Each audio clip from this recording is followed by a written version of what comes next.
Wanted to shift gears here to another interesting Social Security question.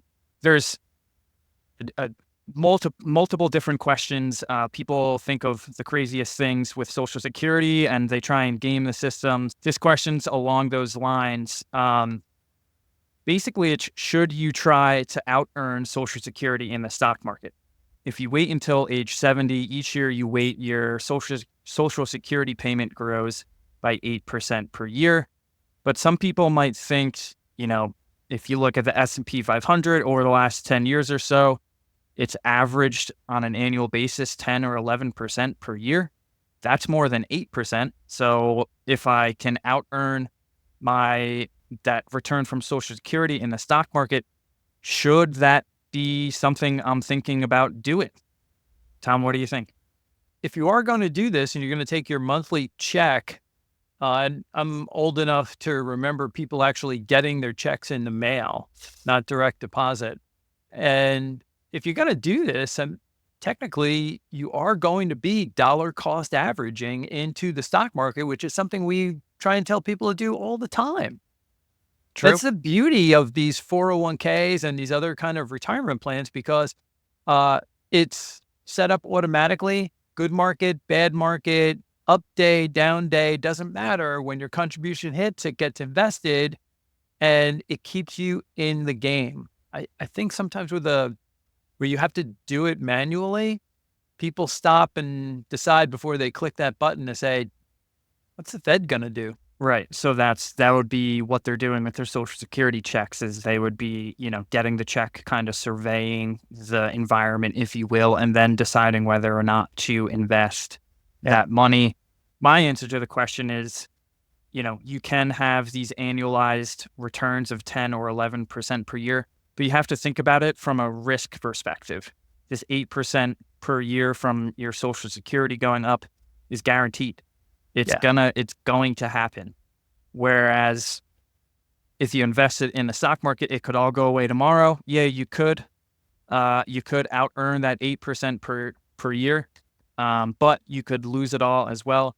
So if we want to, talk about a risk perspective and risk adjusted returns, and if we want to really dive into things, going back to our studying for CFP days and Sharpe ratio, if we calculate the Sharpe ratio, which is a measure of risk-adjusted returns, the Sharpe ratio, if you will, of the Social Security increase is 4, and the S&P 500's Sharpe using the 11% per year return is 0.38. So you want the higher the Sharpe ratio, the better. So 4, much higher than 0.38. So on a risk-adjusted basis, it's a no-brainer. Yeah, it is. And sidebar conversation with this. We do have folks that come in to meet with us and they've put money into a deferred annuity. And usually the first question that we're asked is, well, it'll be prefaced with, we found out that this wasn't such a good investment. How do we get out of this? Yeah. Really becomes the main question.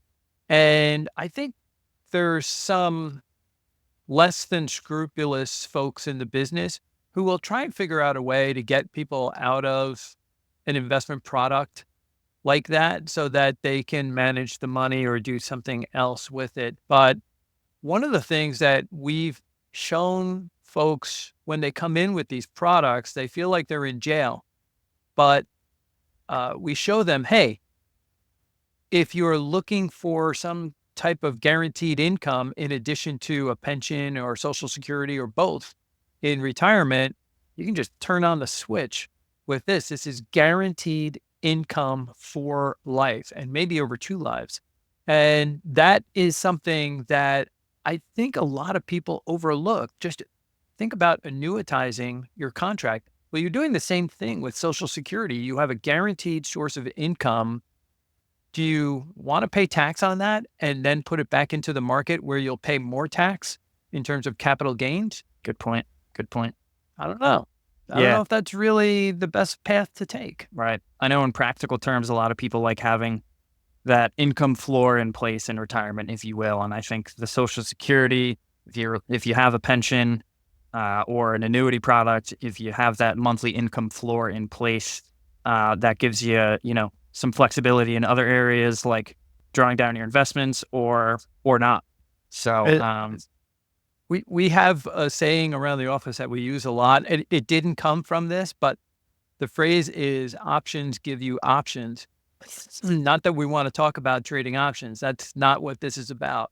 But the more that you have in terms of different buckets to pull from, the better options you're going to have. So just referring back to what Casey was talking about, if you're in a situation where you have a retirement account and Social Security, maybe you have a small pension, and then you have money sitting in an annuity. Those are a lot of different buckets that you can pull from.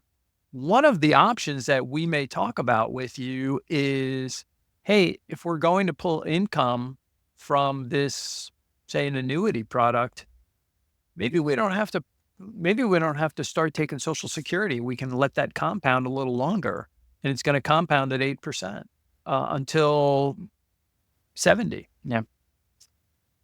It's a lot to consider. A lot of different levers that can be pulled, and it's all about, I think, putting yourself in that situation in the first place. Like you said, the more options, the better.